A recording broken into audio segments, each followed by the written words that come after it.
지난주에 하나됨에 대한 전체적인 내용을 말씀드렸습니다. 오늘 좀 더 구체적인 그 하나됨 문제를 보려고 하는데요. 그 하나됨이란 예수께 이렇게 말씀하셨습니다. 아버지와 나는 하나다 그랬잖아요. 그 아버지와 나는 하나인데 그 하나됨 속에 자기 백성도 넣으셔서 하나되게 하시겠다. 이게 어떻게 하나 되느냐라고 했을 때 예수님 하나님과 그 근본 본체가 동등하십니다. 그런데 자기를 비워 종의 모습으로 이 땅에 십자가에 죽기까지 복종하셨잖아요. 이게 하나됨이에요. 그래서 예수님께서 이 땅에 오셔서 자기 뜻을 이루기 위해서 하신 일이 하나도 없어요. 예수님 말씀하신 모든 말씀도 이것은 내가 하는 것이 아니고 아버지께서 나에게 주셔서 하는 말씀이라고. 내가 이 땅에 와서 일하는 것은 내 뜻을 이루려 함이 아니라 아버지 뜻을 이루려 하는 것이고, 그 아버지 뜻은 아버지께서 창세전에 나에게 맡긴 자들을 내가 구원하러 왔다고. 그게 하나님의 뜻이라고. 그래서 예수님 한 번도 자기 주장이 없었어요. 이러면 하나가 돼요. 그래서 부부라는 것도 마찬가지잖아요. 자기 주장하는 사람 하나가 죽어버리면 하나가 되는 거예요. 근데 항상 우리는 자기 주장이 있기 때문에 이 하나가 안 되더라 이 말입니다. 근데 예수님은요, 아버지와 너는 하나라 그랬잖아요. 그러니까 하나니까 아버지께서 내가 이렇게 하겠다 그러면 예수님 뭐라고 하실까요? 예스요, 예스. 그래서 하나님의 모든 약속은 예수님 안에서 예스가 되잖아요. 그러니까 이걸 역으로 바꿔 생각해도 돼요. 예수님께서 만약에 아버지와 아들이 또 성령님께서 예수님께서 내가 이것을 오늘 하겠습니다 하면 아버지가 어떻게 하실까요? 오케이. 전혀 삼위 성부 성자 성령 안에는 충돌이 없죠. 왜? 하나이기 때문에 그래요. 이런 의미 하나가 된다면 얼마나 신날까요? 사람 관계 속에서 다툼과 갈등이 일어난 게 뭐가 왜 일어납니까? 하나가 안 되니까 그러잖아요. 그러니까 하나가 안 되니까 이걸 강제적으로 하나를 만들어 보겠다 한 것이 지난주에 어떤 종교적으로 하나로 통일시키겠다, 또는 정치적으로 하나로 통일시키겠다, 아예만 정치, 종교, 경제, 문화 할 것이 모든 하나로 통일시키겠다. 이게 무서운 짐승들의 이야기를 그랬잖아요. 그러면 과연 아버지와 아들이 하나인 그 하나 속에 우리를 하나 되게 하시는데, 그렇게 해서 어떻게 하나로 만들어내시는가를 오늘 4절에서 6절에는 쭉 말씀하고 있습니다. 우선 4절 보시면요, 몸이 하나요 성령도 한 분이시니. 그래, 7가지가 나옵니다. 하나라는 7가지 나오는데, 성령님은 성령 하나님이신 게 분으로 말하고 나머지는 그냥 하나 이렇게 말해도 되겠죠. 그래서 4절 보시면 몸이 하나요 성령도 한 분이시니 이와 같이 너희가 부르심의 한 소망 안에서 부르심을 받았느니라. 오늘은 이 4절을 중심으로 봅니다. 몸, 성령, 소망, 이것이 하나라는 거죠. 그러니까 4절에서는 성령님이 나오시고요, 5절에서는요 주님이 나오죠. 주 예수 그리스도를 말합니다. 주 예수 그리스도 한 분이시요 믿음도 하나요 세례도 하나요. 그래서 4절에서 3개, 5절에서 3개, 6절에서 하나. 그래서 7가지죠 총. 6절에서는 하나님 한 분이시다.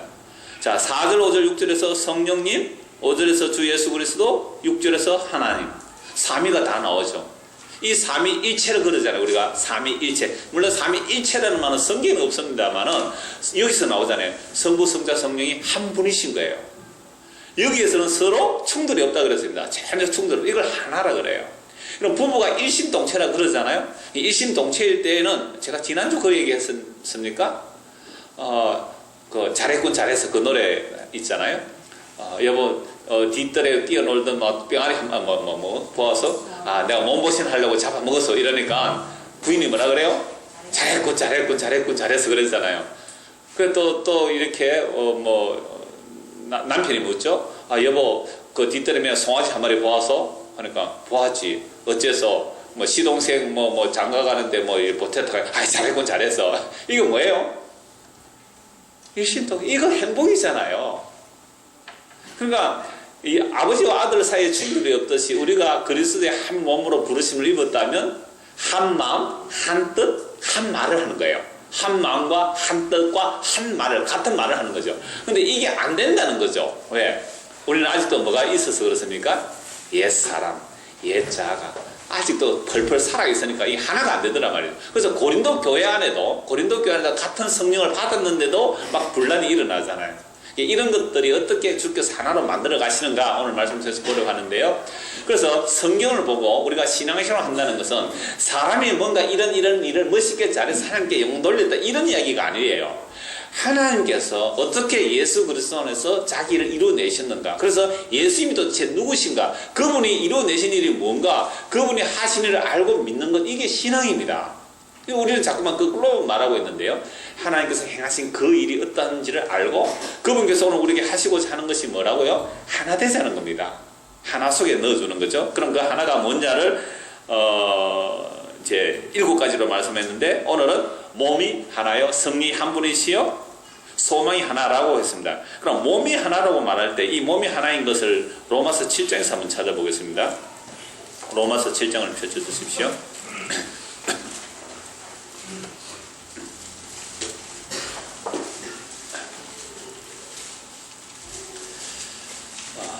로마서 7장 1절입니다. 형제들아, 내가 법 아는 자들에게 말하노니 너희는 그 법이 사람이 살동안만 그를 주장하는 줄 알지 못하느냐. 남편 있는 여인이 그 남편 생전에는 법으로 그에게 매인받으나 만일 그 남편이 죽으면 남편의 법에서 벗어났느니라. 그러므로 만일 그 남편 생전에 다른 남자에게 가면 엄려라. 그러나 만일 남편이 죽으면 그 법에서 자유롭게 되나니 다른 남자에게 갈지라도 엄려가 되지 아니하느니라. 그러므로 내 형제들아, 너희도 그리스도의 몸으로 말미암아 율법에 대하여 죽임을 당하였으니 이는 다르니 곧 죽은 자 가운데서 살아나신 이에게 가서 우리가 하나님을 위하여 열매를 맺게 하려 함이라 라고 말씀합니다. 자, 우리가 옛날에는요, 율법이라는 남편에게 종노릇하고 있었어요. 율법이 남편이 되었다.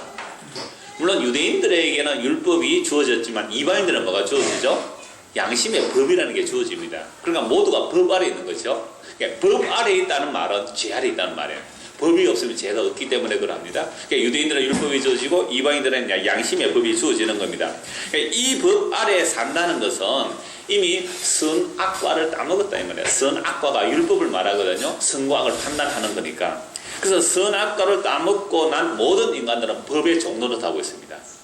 누가 법을 강제하지 않아도 자기 스스로 법에서 고소해요. 양심의 법이 있잖아요. 야, 네 그래가 되겠나? 나 이 정도는 괜찮다. 자기가 채점하고요. 자기가 문제 내고 자기가 채점한다니까요. 그러니까 여러분들이 교회 와서 율법적인 신앙생활은 항상 그렇습니다.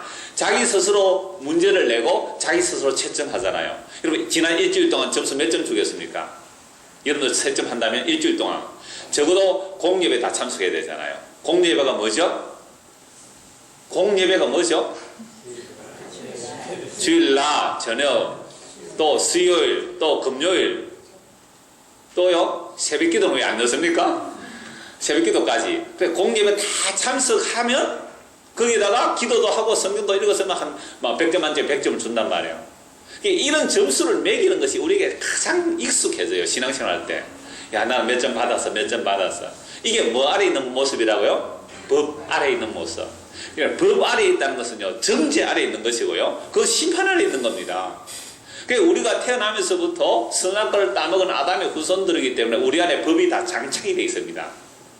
아예 범죄 이후로부터. 그래서 그 법이 뭐냐 하니까 유혹이 왔죠. 네가 이 선악을 따먹으면 너도 하나님처럼 되어 선악을 분별하게 될 것이다.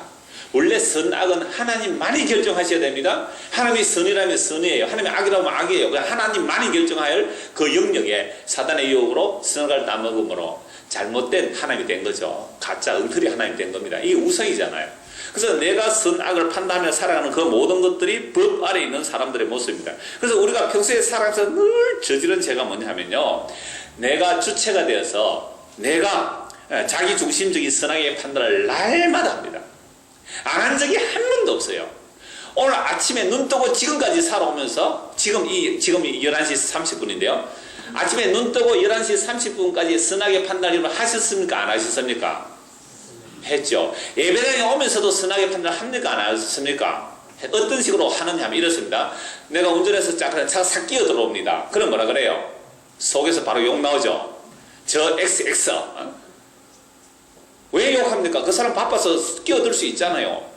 근데 그걸 나쁘다고 판단을 했습니다. 근데 내가 가다가 어떻게? 다른 사람은 아예 끼어들 수 있잖아요. 그때는 뭐라 그럽니까? 나는 어쩔 수 없어서 해서 내 끼어드는 것은 정당해. 이게 무슨 생각이죠? 선악의 판단을 그렇게 하고 살아갑니다. 이건요, 단 한순간도 선악의 판단을 안 한 적이 없이 살아가는 거예요. 늘. 그래서 이 법 아래 살고 있는 자는요, 그게 바로 그렇게 심판하고 정죄하는 그게 결국 네가 남을 판단하느냐? 네가 남을 판단하는 그 판단으로 너도 판단받으려고 그랬잖아요. 우리 늘 판단하거든요. 심판자가 아닌데 심판하잖아요. 늘 심판하고 살아갑니다. 나를 중심으로 선과 악을 날마다 판단하는 것. 이게 죄 아래 있는 모습이고요. 이게 법 아래 있는 모습이고, 방금 로마서 7장에 하면 옛 남편에게 붙들려 사는 거예요. 율법이라는 남편에 붙들려서 꼼짝 못해요. 근데 율법의 남편이 있는데 이 남편이 죽으면 다른 데로 뭐 시집이나 가겠는데 이 율법의 남편이 절대로 우리를 놓치지 않겠다고 아예 우리 안에 들어와 있잖아요. 그 얘기를 지금 하는 겁니다. 그래서 하나님만이 선악을 판단하고 하나님만이 선악을 결정하는 주체가 되셔야 되는데 인간이 이거 엉터리 주체가 돼가지고 그래서 자기가 선악을 판단하고 살아가는데, 그래서 유대인들에게는 율법을 주었습니다. 그래서 이 율법을 주니까 와, 내가 지 아래 갇혀 있구나. 이 법을 가지고 선악을 내가 주인에서 판단하구나라고 이 율법을 통해서 죄를 깨달아야 되는데, 죄를 깨닫는 게 아니고 오히려 율법으로 자기를 지장해 가더라 이 말이죠. 나는 100점 맞았다 지난주에. 너는 몇 점 받았니? 너 지난주 수요일 안 나왔잖아. 그러니까 점수 10점 까. 너는 새벽에 몇 분 안 나왔으니까 점수 20점 까. 라는 식의 율법적인 의들을 쌓아가더란 말이죠. 이런 사람이 누구죠? 서기관, 율법사들, 바리새인들. 율법의 의로 흠이 없다는 이들이 율법을 진짜로 주신 분, 진짜로 율법을 주신 분 예수님을 보고 어떻게 잡아 죽입니까? 율법을 모르는 자라고, 율법을 어기는 자라고, 안식일에 일하는 자라고, 성전을 모독하는 자라고 그렇게 예수님을 죽이더라 이 말입니다. 이게 옛 남편에게 묶여있는 죄인의 실상이고 선악과 아래 있는 인간의 모습입니다. 자, 그런데요, 이러한 자들을 어떻게 하시느냐? 자, 7장 3절 보십시오. 그러므로 만일 그 남편 생전에 다른 남자에게 가면 엄려라. 그러나 만일 남편이 죽으면 그 법에서 자유롭게 되라니 다른 남자에게 갈지라도 엄려가 되지 아니하리라. 좀 남편 죽으면 다른 데 시집가도 됩니다. 남편이 멀쩡히 살아있는데 다른 남자한테 가면 어찌 돼요? 그건 엄려예요. 그건 뭐 간음이에요. 그런데 그러면 우리가 옛 남편인 이 법에서 어떻게 죽느냐? 어떻게? 내가 법에 대해서 죽어도 돼요. 법이 나에게 죽어도 되는 겁니다. 어떻게? 4절입니다. 그러므로 내 형제들아, 너희가 그리스도의 몸으로 말미암아 율법에 대하여 죽임을 당하였으니.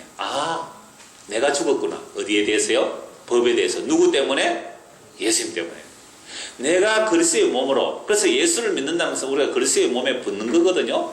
그리스도가 내 안에 오시는 거죠. 그래서 그리스도의 몸이 되는 겁니다. 연합이 된 거죠.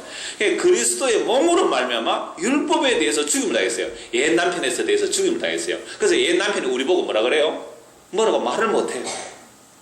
율법에 대해 죽임을 당하였으니 이는 다름이 곧 죽은 자 가운데서 살아나신 이에게 가서 우리가 하늘의 열매를 맺게 하려니라.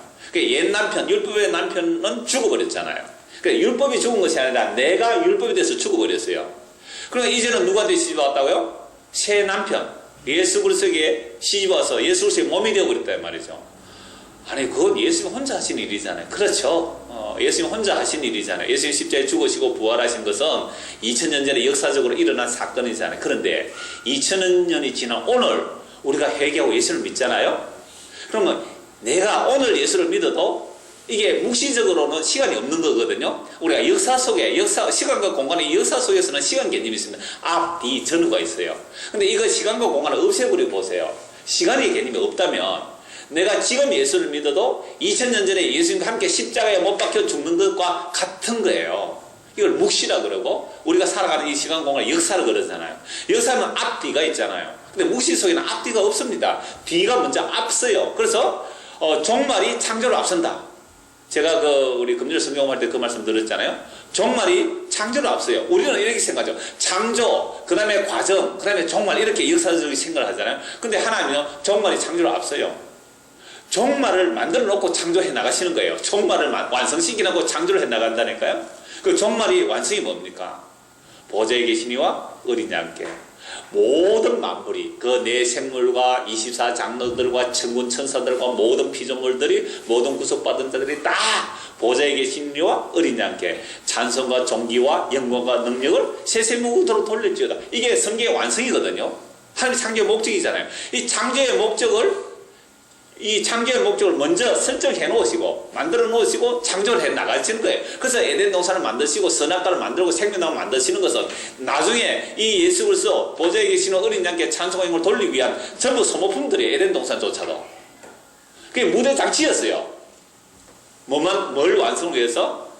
보좌에 계시는 어린 양의 그 영광이라는 그 하나님의 원래 창조의 목적에 이 지구라는 것은 이 우주 만물이라는 것들이 전부 무대 장치예요. 그래서 그 영광이 딱 완성되면 뭐 하실까요? 무대 철거. 더 이상 무대 필요 없잖아요. 무대 철거하는 거예요. 그러니까 종말이 창조를 앞선다는 말이 일리가 있는 거죠. 그래서 지금 우리가 예수를 믿잖아요. 그런데 놀랍게도 하나님께서요 2000년 전에 예수의 죽으심 그 속에 함께 죽은 자로 그리고 예수의 부활하심 속에 함께 부활한 자로 왜? 하나이기 때문에 그렇게 인정해 주시겠다는 겁니다. 이게 여러분 얼마나 신비죠. 이건 뭐 논리적으로 시간 개념으로 이해할 수는 없는 겁니다. 이 말씀이 주어질 때 그렇구나. 이건 성령으로만 되는 거거든요. 제가 이렇게 지식의 말을 전했다고 할지라도 이 말이 여러분들 속에 화답이 되려면 성령님께서 그 말씀을 우리 안에 도장으로 꼭 찍어줘요. 이 말씀이 확증이 된다. 그래서 성령은 보증이라 그랬습니다. 담보물이에요. 우리 안에 도장을 꼭 찍어주는 거야. 맞아. 너는 그리스도와 함께 죽었어. 그러면 이제 더 이상 뭐가 우리를 간섭 못해요? 법이 간섭을 못해요. 이제 생명이 우리를 간섭하게 됐죠. 그래서 죄와 사망의 법에서 해방되어 의와 생명의 법에 들어온 겁니다. 이제 예수 그리스도 안에 있는 자들은 이제부터는 결코 뭐가 없어집니까? 정죄가 없어지는 거잖아요. 이게 뭐예요? 그래서 내가 하나 된 거죠. 이게 바로 성령으로 하나 된 거란 말이죠. 그래서 몸이 하나라 그럽니다. 그래서 몸이 하나이고 성령이 한 분이신데 이 성령께서 우리를 예수 그리스도가 하나 되게 하는데 보세요. 여러분 에덴 동산에서 아담에게서 갈비뼈를 취하죠. 그래서 옆구리가 외과 수술 옆구리에 갈비뼈를 취하여 살을 채우시고 하와를 만들었을 때 아담이 이렇게 말합니다. 이는 내 뼈 중에 뼈요 내 살 중에 살이다. 뭐란 말이에요? 한 몸에 내 뼈고 내 살이란 말이죠. 얼마나 놀라운 표현이에요. 그런데 선악을 담고 나니까 당장 뭐라 그럽니까? 이 여자가 이렇게 나왔어요. 이 여자가 원수가 되어버렸어요. 그래서 타락, 죄라는 것은 하나님과의 관계 단절, 이웃과의 관계 단절, 자연과 사람과의 관계 단절이에요. 이 자연이 사람에게 굴복 안 하잖아요. 이러한 단절들을 예수님께서 어떻게 하나 되게 하시느니까 예수님께서 이 땅에 오셔서 자신의 살과 피를 주시잖아요. 십자가 달렸을 때는 옆구리에 창을 찔리시고 물과 피를 쏟으시잖아요. 그 옆구리를 통하여 여자가 나왔죠. 아담의 옆구리에서 여자가 나왔잖아요. 남자는 그리스도고 여자는 교회예요. 예수님의 옆구리를 통하여 뭐가 나오시죠? 교회가 나온 거잖아요. 그래서 예수님께서 어떻게 자기 백성과 하나가 되는가 하면 고린도전서 10장 16절 17절 말씀입니다. 우리가 축복하는 바 축복의 자는 그리스도의 피에 참여함이며 우리가 떼는 떡은 그리스도의 몸에 참여함이 아니냐? 떡이 하나요 많은 우리가 한 몸이니 이는 우리가 다 한 떡에 참여함이라. 예수님께서 성찬식 유월절 만찬하실 때요 한 덩이 떡입니다. 떡을 떼서 주는 거예요. 원래 한 떡을 떼어주는 거다. 우리는 사람이 많아가지고 그래도 시간이 너무 많이 걸리면 어떻게 해요? 그냥 토막토막 내가 주잖아요. 원래는 카스테라 하나거든요. 이 카스테라 한다고 또 이것은 너무 달콤해서 안 된다. 원래는 그 유월절 떡은 무교병 누룩 없는 딱딱한 떡이니까 우리는 지금 누룩 없는 떡을 만들었습니다. 사가십시오. 인터넷으로 이렇게 메일로 제가 연락이 왔더라고요. 그거 사가지고 그거 먹으면 이거 있으면 몸에 참여하는 겁니까? 약간 그런 얘기 아니죠. 그래서 한 떡을 먹었다. 한 떡을 먹었다는 말은 그리스도의 한 몸에 참여한 겁니다. 잔에 참여함과 떡에 참여한다는 것은 예수님의 살과 피죠. 그래서 어떻게 도대체 예수님이 우리와 하나 되느냐 이 말이죠. 예수님이 우리와 하나 되느냐. 그게 이제 성찬식을 말하는 게 아닙니다. 예수님의 살과 피를 말하는 것이죠. 누가복음 22장 19절 20절 이렇게 말씀합니다. 또 떡을 가져 감사기도 하시고 떼어 그들에게 주시며 이르시되 이것은 너희를 위하여 주는 내 몸이라. 너희가 이를 행하여 나를 기념하라 하시고 저녁 먹은 후에 잔도 그와 같이 하여 이르시되 이 잔은 내 피로 세우는 새 언약이니 곧 너희를 위하여 붓는 것이라. 최후의 만찬 때에 떡을 주시면서 야, 떡 먹으라 해놓고 이것은 내 몸이라 그러잖아요. 뒤에 잔을 주시고 받아 마시라. 이것은 내 피다. 어떤 피예요? 새 언약의 피라 그랬습니다. 새 언약이라는 것은 구약의 에스겔서와 예레미야에서 다 예언이 되어 있는 내용인데요. 옛 언약, 아까 로마서 7장에서는 율법이 뭐라 그랬어요? 옛 남편이라 그랬잖아요. 그러니까 옛 남편, 그게 옛 언약이에요. 옛 남편은 법이에요. 근데 그 법은 우리의 마음에 새겨지는 것이 아니라 돌판에 기록된 겁니다. 근데 이제 새 언약은 이 말씀이 바깥에 기록되는 것이 아니라 우리 안에 기록된다 그랬습니다. 그럼 우리 마음에 어떻게 말씀이 기록되는가 할 때 예수님께서 모든 율법을 완성하시고 완성하신 그 의의 선물들을 성령을 통해 우리에게 부어주시는 거예요. 그럼 우리 안에 언약이 이루어진 겁니다. 이게 새 언약이에요. 그래서 예수님의 살과 피를 먹고 마신다는 것. 그러니까 오늘 우리가 성찬식을 안 해도 지금 이 말씀을 우리가 듣고 있잖아요. 그럼 지금 뭐 하고 있는 겁니까? 우리는 성찬식을 하는 겁니다. 예수님의 살을 먹는 거고 예수님 피를 마시고 있는 거예요 지금. 그리고 예수님께서 우리에게 그걸 제공하시는 거예요. 그래서 예수님이 이 땅에 오신 것은 우리의 먹이가 되기 위해서 오셨단 말이에요. 그래서 섞는 양식을 위해 일하지 말고 섞지 않는 양식을 위해서 일하는 이 말씀이에요. 내가 너희들에게 영원한 생명의 양식이다. 그래서 예수님의 살과 예수님의 피만이 우리에게 영원한 생명을 주는 것이고, 그래서 예수님의 그 살과 피가 오늘 이 말씀이에요. 이 말씀을 통하여 선포되어질 때에 그 말씀을 받아 먹잖아요. 그러면 우리가 뭘 먹는 거예요 지금? 예수님의 살과 피를 먹는 거예요. 말씀이 육신이 되어 이 땅에 오셨다 그랬잖아요. 말씀이 육신이 되셔서 그 살과 피를 주시기 위해서 이 땅에 오셨잖아요. 그래서 예수님의 살과 피를 이 말씀을 통하여 지금 받아 먹고 있으면 지금 우리가 예수의 몸과 한 몸이 되는 거란 말이죠. 예수님이 우리 안에 오셔서 우리를 장하고 지배하는 겁니다. 제가 뻐꾸기 탕난 얘기했잖아요. 뻐꾸기가 탕나는데 놀랍게도요, 물고기가 조개 속에서 탕난하는 경우를 있어요. 각시붕어라는 그런 물고기는요, 이 알을 넣을 때 이 민물 조개가 있어요. 이 큰 조개가 있는데 이 조개에다 숨을 쓰기 위해서 이렇게 입을 벌리잖아요. 입을 싹 벌리는 그 순간에 이 각시붕어가 그 틈 사이에 살랑관을 딱 꽂아가지고 조개 안에 알을 넣어버려요. 이야, 얼마나 안전하겠어요. 조개 안에 알을 넣었으니까. 그러니까 그 조개 속에서 이 알이 부화돼서 조개살 파먹고 나중에 물고기가 나오는 거죠. 그럼 우리라는 이 딱딱한 조개보다 더 딱딱한 이 껍질로 된 자로 똘똘 뭉쳐져 있는 이런 우리들에게 예수님께서 그 말씀의 씨앗을 탕난하는 거예요. 우리 안에 씨를 뿌려버리는 겁니다. 그러니까 그 씨가 우리 안에서 뭐 하는 거죠? 말씀이 씨거든요. 말씀이 씨란 말이에요.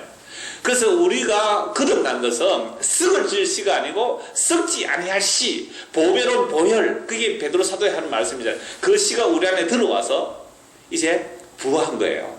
안에서. 그래서 점점 자라면서 뭘 먹을까요? 내 사망의 몸을 그 생명이 나를 집어삼키는 겁니다.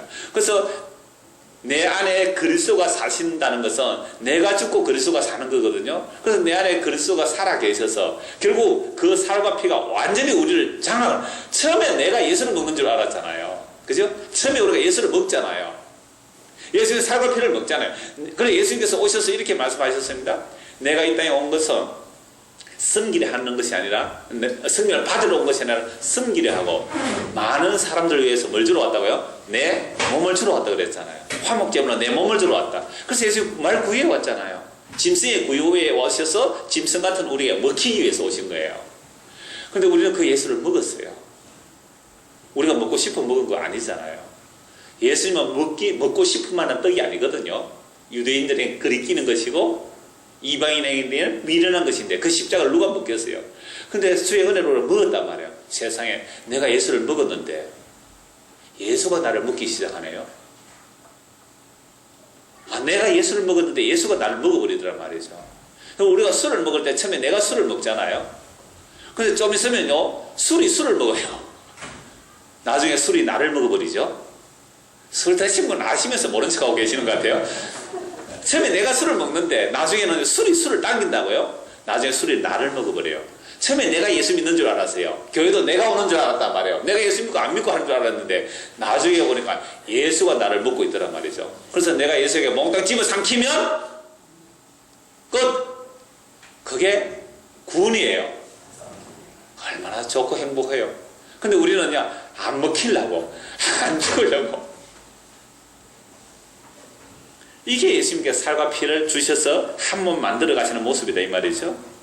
자, 이렇게 몸이 하나요, 성리 한 분이다. 그러니까 성령께서 그리스도께서 완성하신 그 의의 선물을 우리에게 주셔서 우리에게 말씀이 우리 안에 들어오면 말씀이 씨앗이 되어서 그 씨앗이 발하고 자라서 우리를 집어삼켜버리는 것.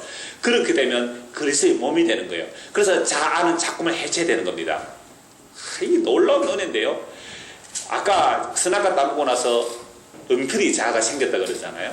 원래 없는 인간인데 요 없는 인간이 엉터리이기 때문에 그리스도의 생명이 오면 내가 원래 없는 자임이 들켜지는 거죠. 그러면서 자아가 무너지고 깨어지고 자기 주장이 꺾어지고 포기되어지고 그래서 여러분 신앙이 오래되면 오래될수록 여러분 부드러워진 사람이 돼야 돼요. 부드러운 사람. 잘못된 신앙이라면 이렇게 돼요. 단단해지는 사람이 됩니다. 곧 단단해진다는 것은 법으로 단단해지는 거예요. 은혜가 충만해지게 되면 부드러워지는 사람이 됩니다. 전에는 법으로 막 판단하고 쪼개고 막 심판하고 정죄하고 막 니꺼레가 되나 하는 사람이 나중에는요 은혜가 나를 지배하게 되면 괜찮아요. 용서하세요. 사랑하세요. 그럼 사도 요한 보세요. 사도 요한이 사마리아 지나가다 사마리아에서 자기 영접 안 한다고 뭐라 그러니까 예수님한테 예수님 이 동네 이거 하늘에서 불 내라 다 살라버립시다. 그러면 엘리야가 하늘에서 불이 내려서 사람 다 죽였잖아요. 그래서 지금 세례요한, 그래서 세례요한의 별명이 뭐예요? 보아너게 천둥이 아들이 있어요. 벼락 같은 사람들. 이놈들 예수님 영웅이라는 이놈들 불 살아 다 죽여버리라. 이 세례요한이 가장 오래 살아남았잖아요. 90몇 살까지 살았다 그래요. 그래서 마지막에 다 늙어 죽어가면서도 앉아서 뭐라고 했는지 아세요? 서로 사랑하라. 서로 사랑하라. 내가 또 말하노니 서로 사랑. 그게 요한 1, 2, 3, 4입니다. 한번 보십시오. 전부 사랑의 이분이에요. 보아너게가 이놈들 예수하면 다 죽어버리지 않은 사람이에요. 그리스도에게 집어삼키고 그리스도가 그 안에 살게 되니까 그리스도의 사랑이 거기서 나오더라 이 말이죠. 이게 하나됨이에요. 하나됨. 자, 그런데 고린도 교회, 고린도 12장에 보면 나옵니다. 고린도 교회에 한 성령을 마셨다. 이거 한번 찾아보는 게 좋겠습니다. 고린도전서 12장입니다. 하나됨이 어떤 것인지 보겠습니다.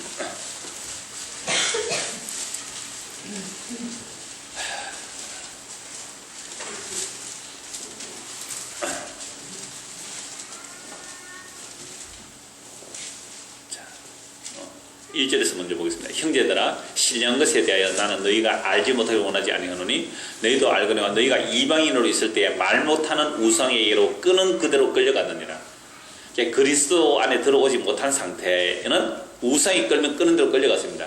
그러므로 내가 너희에게 알리노니 하나님의 영으로 말하는 자는 누구든지 예수를 저주할 자라 하지 아니하고 또 성령으로 아니하고는 누구든지 예수를 주시라 할 수 없느니라. 그러니까 성령이 오시니까 우리가 예수를 주로 고백하게 되는 거죠. 그러면 다양한 은사들이 나타나지만 결국 한 주를 바라보게 되는데 12장 11절입니다. 이 모든 일은 같은 한 성령이 행하사 그의 뜻대로 각 사람에게 나눠주시는 것이라. 은사는 다양해도 성령은 한 분이시잖아요. 한 성령. 그래서 몸이 하나요? 성령이 한 분이라면서 한 성령께서 몸의 각 지체들이 달라도 한 은사란 말이죠. 12절. 몸은 하나인데 많은 지체가 있고 몸의 지체가 많으나 한 몸인 것 같이 그리스도도 그러하니라. 우리의 몸을 사지육체 그러잖아요. 사지육체. 오장. 하여튼 우리 몸에 이 장기들이 엄청나게 많죠. 세포로 따지면 한 70억 조의 세포가 있다는 거죠. 그 세포 하나하나가 다 살아있는 생명체거든요. 그럼 예를 들어서 70조의 세포가 다 한 몸을 이루잖아요. 그래서 조금 더 이어지는 말씀은 그거예요. 13절. 우리가 유대인이나 헬라이나 조이나 자유이나 다 한 성령으로 세례를 받아 한 몸이 되었고. 그래서 세례라는 것은요, 물로 씻는다는 차원이 아니라 로마서 6장에 보면 예수님과 연합되는 거예요. 예수가 똘똘 묶이는 게 이게 세례예요. 그래서 세례라는 것은요, 그리스도께 묶이는 겁니다. 그러니까 그리스도와 묶이기 전에는 무엇과 묶였어요? 법과 묶이는 거예요. 법과 묶이면 반드시 사망입니다. 문자는 죽이는 것이요, 영은 살리는 것이라 그랬거든요. 그래서 성경을 문자로 보고서 법으로 해석해버리면 모두가 죽는 길로 가는 겁니다. 그냥 법이 아니에요? 영은 살리는 거다. 영은 뭔데요? 예수님의 말씀이 영이라 그랬거든요. 그래서 옛 남편에게 묶여있어요. 못 벗어납니다. 옛 남편에게 묶여있었어요. 그런데 새 남편에게 나오려면 그 옛 남편이 죽어야 되는 거죠. 아니면 내가 죽든지. 그렇게 해서 그리스도와 하나 되는데요. 유대인이나 헬라이나 종이나 자유나 이건 도대체 하나 될 수 없는 관계입니다. 유대인이나 헬라이라는 것은요. 유대인들은 헬라인 보고 개라 그랬잖아요. 헬라인들은 기분 나빠서 유대인들 보고 너희는 별종들이라 그러고 서로 하나가 절대 될 수 없어요. 근데 놀랍게도 유대인이나 헬라인이나 하나라 그랬어요. 종이나 자유인이나. 이 당시 종과 자유인은요, 지금 우리가 말하는 우리나라의 무슨 정도도 안 됩니다. 아예 노예예요, 노예. 우리나라 노예는 그래도 인격적으로 대해준 거는 있어요. 이 당시 노예는 정말 짐승입니다, 짐승. 가축이에요, 가축. 사고 팔고, 뭐 우리도 노예가 있을 때는 그랬습니다. 종이 있을 때는 그랬는데 완전 사고 팔고. 근데 자유인과 그 종이 뭐라고요? 하나래요. 이 사람이 할 수 있는 일입니까? 어제의 주인과 종이었는데 오늘 형제요. 이게 일어날 수 있는 일이냐 말이에요. 근데 돼요. 어떻게 해요? 한 성령을 마시면. 여러분들 술을 마시면요. 아까 술 얘기인데 술을 마시면 사장하고 또 부하 직원하고 한참 술 마시고 되게 술 마시면 어떻게 돼요? 둘이 나중에 보면 어깨동무합니다. 네가 내가 이거고 막 어깨동무 돼가지고 막 서로 좋다고 막 어울리고 산다. 그 술 깨묻자입니까? 네가 내한테 뭐 이러잖아요. 보세요. 술 마시듯이 성령을 마셨다고 해요. 13절. 우리가 유대인이나 헬라이나 종이나 자유이나 다 뭘 마셨어요? 한 성령으로 세례를 받아 한 몸이 되고 다 한 성령을 마셨어요. 다 같이 한 성령을 참이슬 마시듯이 그냥 잔뜩 마신 거예요. 마시나 갑자기 뭐가 없어졌어요? 자유인이나 종이나 차별이 없고 유대나 헬라나 차별이 없고 그래서 성령이 임하고 나면 모든 그 그리스도 안에서 모든 자들이 다 형제요 자매예요.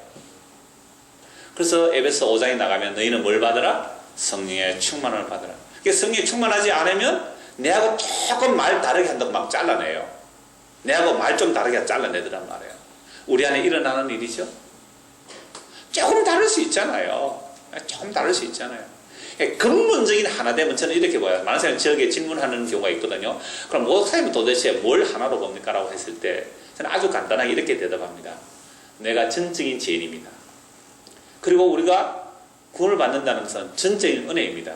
또한 주께서 나를 구원하지 않으실지라도 나는 마땅합니다.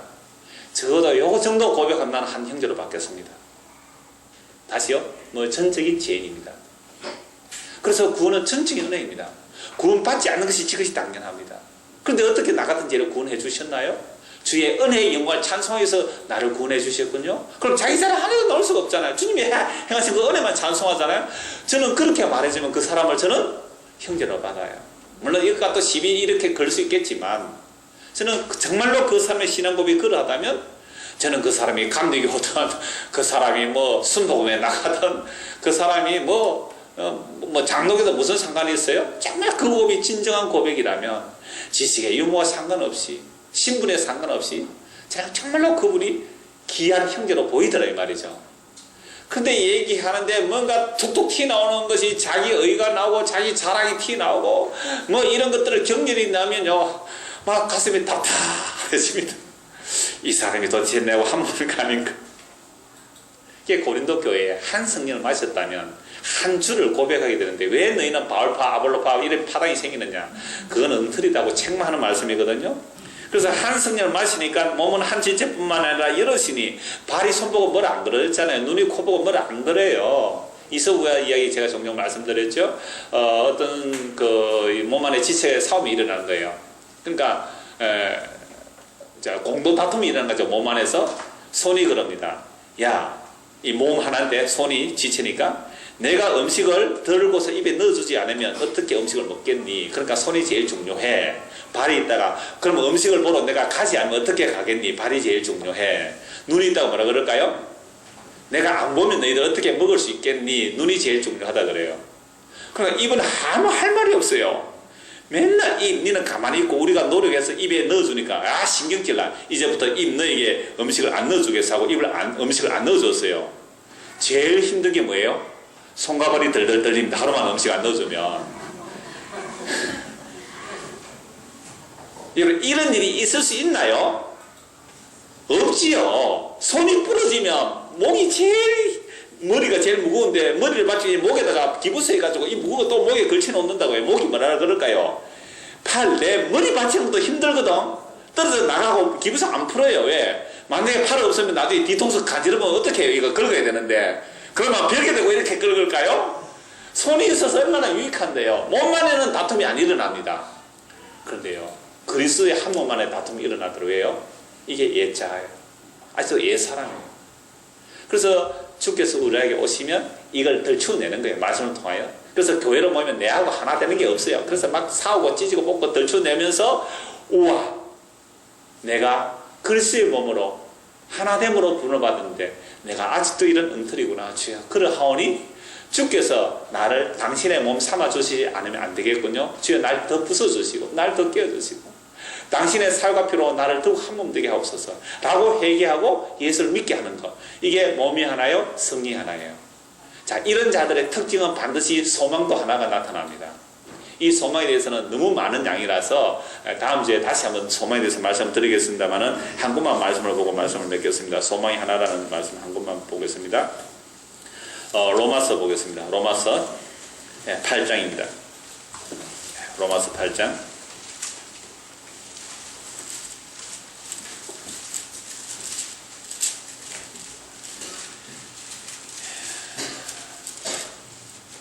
18절입니다. 생각하건대 현재의 고난은 장차 우리에게 나타날 영광과 비교할 수 없도다.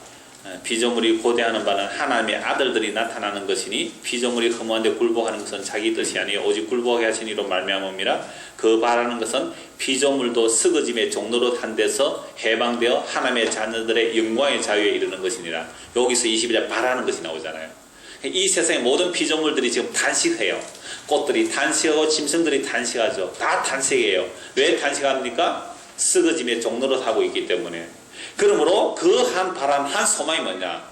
그 피조물도 썩어짐의 종로로 한 데서 해방되어 하나님의 자녀들의 그 영광의 자유에 이르는 것을, 하나님의 자녀들의 영광의 자유, 예수께서 재림하시는 그날에 우리 썩을 몸이 썩지 않음을 영광으로 몸으로 변화될 그 날을 세상에 누가 기다린다고요?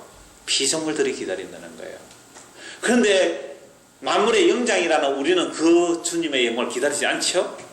22절 피조물이 다 이제까지 함께 단식하며 함께 고통을 겪고 있는 것을 우리가 안 하니 그뿐 아니라 또한 우리 곧 성리에 처음 익은 열매를 받는 우리까지도 속으로 단식하며 양자될 것 곧 우리 몸의 속량을 기다리느니라. 보세요. 한 성령께서 예수의 그 살과 피로 이루어내신 그 의의 선물을 자기 백성에게 넣어주실 때에 왜 고통하고 있는지 그 고통의 이유를 알게 되는 겁니다. 아, 이 고통은 생명의 근에서 끊어져 있기 때문에 고통이구나. 수요일 전에 말씀드렸죠? 예레미야 2장 13절 이 고통은 생명의 원천에서 끊어졌기 때문에 그렇구나. 그리고 내가 나를 살리기 위해서 웅덩이를 만드는 거예요. 물 웅덩이도 만들고 양식 웅덩이도 만들고 곡식 창고도 만들고 은행 통장도 만들고 자기가 먹을 것만 챙기는 것이 아니라 혼자서 천명 만명 수십만 명을 자기가 다 챙기는 거, 그게 고통이잖아요. 이런 고통의 삶 속에서 탄식을 하면 고통이 이루어진 거예요. 그렇구나. 선악을 따먹고 하나님을 떠난 인간이기 때문에 이런 고통을 하구나 하고 탄식하는데요. 성령의 처음 익은 열매, 부활의 첫 열매 예수 그리스도, 그 부활의 첫 열매인 예수 그리스도의 그 열매가 말씀으로 우리 안에 들어왔단 말이에요. 들어오고 보니까 세상을 이해하게 되더라는 거죠. 세상이 왜 이렇게 고통스러운지. 그렇구나. 생명의 근원에서 끊어져서 그렇구나. 그래서 예수님께서 우리에게 오셔서 생명의 근원이 우리 안에 오시니까 이제 탄식하며 기다리는 거예요. 무슨 날을요? 이 몸의 구속을. 이 몸의 구속을. 여러분, 묵시 속에 우리 구원 다 이루어져서 영원하게 되었어요. 그러나 아직 이 역사 속에 이 몸의 구속이 안 일어났잖아요. 이 몸의 구속, 몸의 영광을. 제가 오늘 오전 주일학교에 설교할 때 그랬어요. 애가 힘들어서 이런 애가 하나 있었어요. 내가 이름을 밝히지 않겠습니다. 주일학교 설교 들으면 이름이 나옵니다. 그 아이가 그랬어요. 제가 힘들지? 아침 일찍 일어나서 나와서 애야, 그게 우리가 사망의 몸 안에 있어서 그렇단다. 이게 고통이잖아요. 고통. 근데 부활의 주님이 오시면 우리가 영광의 몸으로 입게 될 테니까 그때까지 좀 참으라 그랬습니다. 그래서 보세요. 탄식의 이유를 아셨다면 이제 몸의 속량을 기다리는 겁니다. 24절 우리가 소망으로 구원을 얻었으며 보이는 소망이 소망이 아니니 보는 것을 누가 바라리요. 자, 분명히 성령께서 한 몸을 이루어내시면 한 소망이 생기는데 그 한 소망은 무슨 소망은 아니에요? 보이는 소망은 소망이 아닙니다. 보이는 소망은 소망이 아니에요. 보이지 않는 소망인데 그게 예수 그리스도의 약속이란 말이에요. 하나님의 약속이란 말이죠. 그 약속을 바라보고 믿는 거예요. 만일 우리가 보지 못하는 것을 바라면 참음으로 기다릴지니라. 참고 좀 기다리라. 소망이 이루어질 것이다. 그런데 우리는 연약해요. 자꾸만 보이는 소망을 달려고 하니까 성령께서 우리에서 말할 수 없는 탄식으로 기도하시고 예수님께서 하나님 보좌 우편에서 우리에서 기도하고 계시는 거예요. 그래서 이 소망은 우리에게서 나온 소망이 아니고요. 우리에게서 나온 소망이 아니라 하나님께부터 온 소망이에요. 시편 62편 5절에 이런 말씀이 있습니다. 나의 영혼아 잠잠히 하나님만 바라라. 무릇 나의 소망이 그로부터 나오는 거다. 우리의 소망이 하나님께로부터 나와야지 나에게서 나오면 이건 엉터리 소망이에요. 나에게서 나온 소망 전부 보이는 소망이잖아요. 그게 하나님의 이름으로 말한다 해도 우리 교회의 원래 목표는 이거라 해도 그게 보이는 소망이면 아니에요. 하나님께로 나오는 소망이 아니에요. 하나님께로 오는 소망은 보이지 않는 소망, 하나님의 약속이란 말이죠. 그래서 잠시 하나님 바라라 그러는데 이 시편 62편 5절에 보면요, 하나님께로부터 오는 소망이 아니라 나에게서 오는 소망이 어떤 것인지 간접적으로 말하는데요. 3절에 이렇게 말합니다. 넘어지는 담, 흔들리는 울타리 그래요. 우리 인생이 넘어지는 담, 무너지는 담, 흔들리는 울타리. 옛날에 나무 울타리를 하면 밑에 썩어버리면요, 기둥만 있고 울타리가 다 썩어서 흔들흔들해요. 아무 기댈 자격이 없는, 기댈 곳이 못 되는 게 우리 인생이에요. 구절에 이렇게 말합니다. 아 슬퍼도다. 사람은 입김이며 인생도 속임수이니 저울에 달면 그들은 입김보다 가벼우리로다. 우리 인생이 뭐라고요? 입김, 후하는 입김. 인생도 속임수이니 저울에 달면 그들은 입김보다 더 가벼우리라. 요거 세 번역으로 하면 이렇게 번역됩니다. 공동 번역으로 하면요, 신분이 낮은 사람도 입김에 지나지 아니하고 신분이 높은 사람도 속임수에 지나지 아니하니 그들을 모두 다 저울에 올려놓아도 입김보다 가벼울 것이다. 우리는 신분 높으면 대단한 걸로 보고 신분 낮으면 아무것도 아닌 걸로 보잖아요. 신분이 높은 자나 낮은 자나 다 저울에 딱 달아보니까 뭐밖에 안 돼요? 입김보다 가벼워요. 여러분, 입김이 저울에 달립니까 안 달립니까? 그래서 스위치를 가치가 없는 거예요. 그래서 이런 인생에게서 나온, 입김보다 가벼운 인생에서 나온 그 소망과 꿈들이 뭐가 그렇게 대단하겠어요? 훅 하면 없어지는 건데, 훅 하면 한 방에 다 가는 거예요. 아무것도 아니란 말이에요. 오늘 살아있다 할지라도 심장에 혈관 하나 막히면 당장 1시간 안에 수술 안 하면 죽어요. 그게 우리 인생들이잖아요. 그것서 나오는 소망이 무슨 소망이겠어요? 그래서 참된 소망은 우리 주 예수 그리스도를 통하여 완성된 그 의의 선물을 성령을 통하여 자기 성도들에게 부어주실 때 이게 한 몸이 돼요. 그래서 우리가 저와 여러분이 하나가 됐다는 그 하나됨이 뭐라고요? 소망이 하나인지 보면 돼요. 소망. 근데 말하는 소망이 전부 다 땅의 것이에요. 전부 다 쓰러질 것이고 전부 다 보일 것이면 그 형이 아니잖아요. 그래서 좀 참아줘야지 어떻게 하겠습니까? 더 참고 기다리면서 우리의 소망이 한 소망, 우리 주 예수 그리스도 영광으로 오실 그 소망 가지고 살아가는 저와 여러분 되기를 소원합니다. 기도하겠습니다. 하나님 아버지, 참으로 만물이 단식할 뿐 아니라 예수를 믿는 우리들도 참 단식이 일어납니다. 부활의 첫 열매 받은 우리조차도 단식하는 이유는 이 육의 몸의 구속을 기다리고 있기에 단식이 일어납니다. 그러므로 세상에 일어나는 여러 가지 단식들로 인하여 단식으로 머물게 하지 마시고 그 단식을 통하여 다시는 단식이 없을 영광의 몸, 우리 주 부활하신 예수 그리스도가 영광의 몸을 덧입을 그날을 소망하며 믿음으로 살아가는 우리 모두가 되도록 은혜를 베푸시고 연약하고 힘들어 있는 형제자매들에게 이 소망으로 격려하며 걸어가는 한 몸으로서의 교회가 되게 하여 주옵소서. 예수님 이름으로 기도드리옵나이다. 아멘. 찬송가